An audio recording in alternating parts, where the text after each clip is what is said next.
home. Everyone deserves a home. Everyone deserves a home. Everyone deserves a home. Everyone deserves a home. Everyone deserves a home. Everyone deserves a home. In front of the courthouse at 361 University Avenue, where there's a historic event about to take place.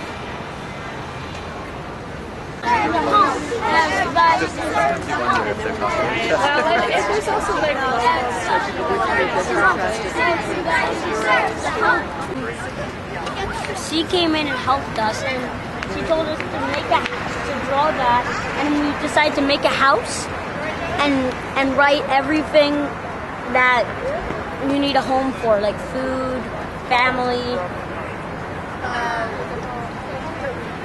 What else? Water. Space. Shelter. Water. Food. A roof. Safety. How about a place to keep your stuff? Yeah. Space to keep your Well, you know, you guys did a great job on it. And you designed it all yourselves? And we painted it. And we You're painted it. terrific. I'm so proud of you. I'm glad to know you. This is one of those famous red tents that originated in Vancouver, British Columbia during the Olympics. Everyone deserves.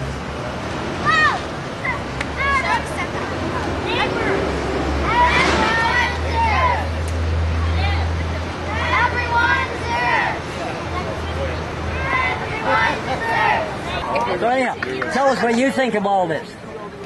Housing is a human right.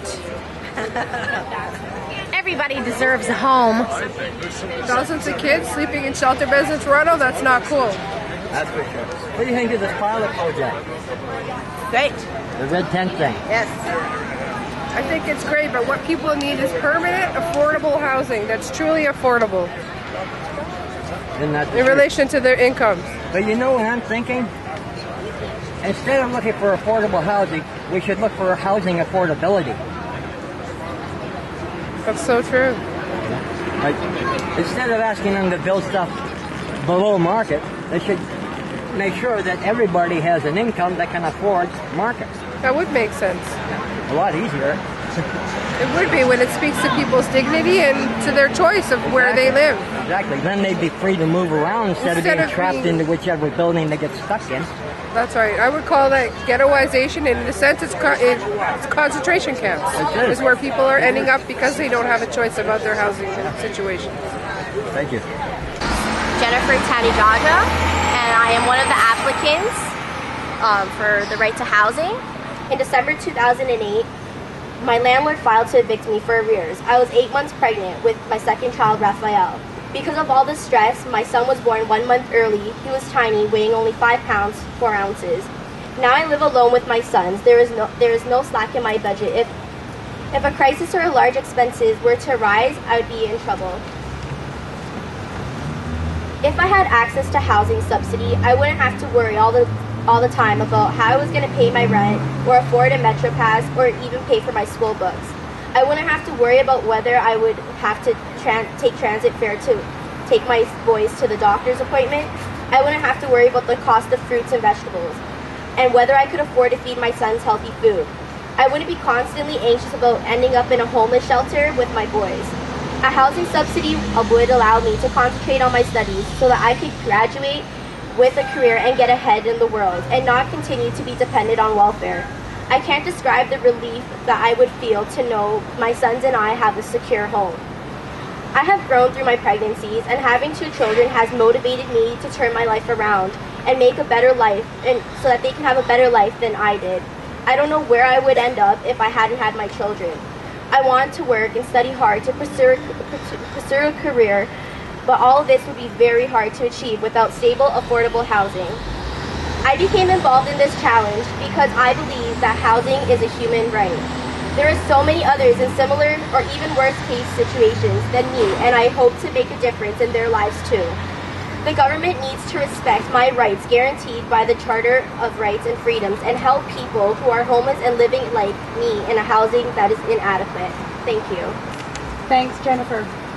The applicants in this case are incredibly courageous to be bringing this historic case forward.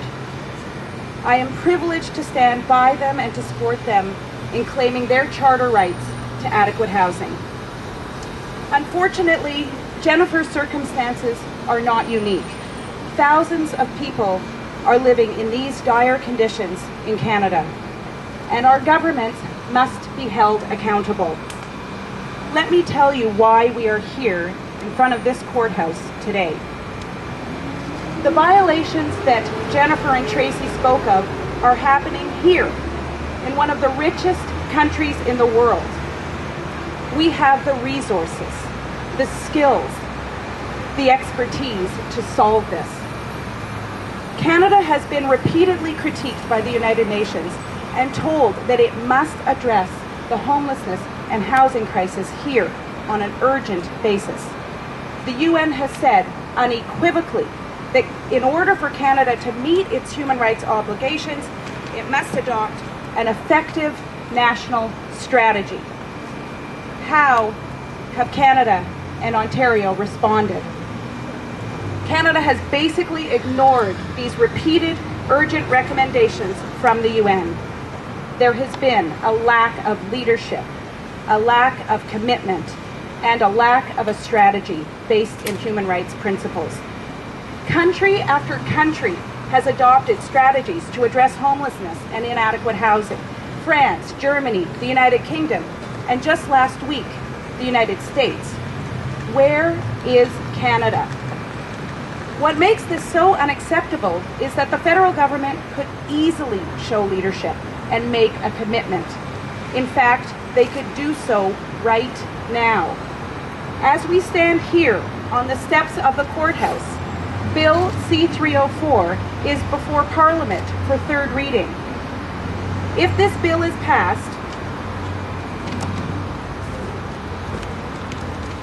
the government will be required to coordinate the development of a national strategy to reduce and eventually eliminate homelessness and address inadequate housing.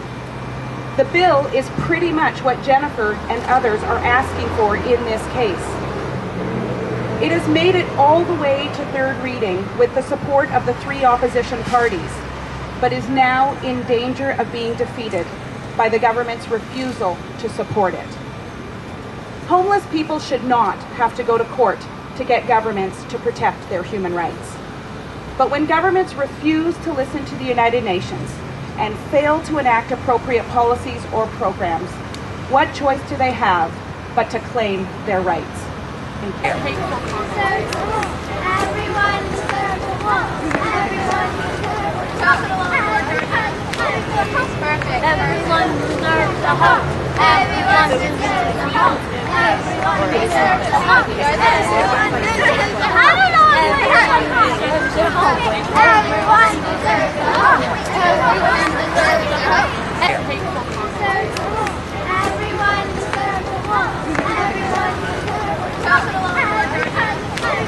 Perfect. Everyone deserves a home.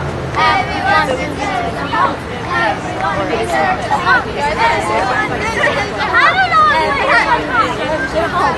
Everyone deserves a home.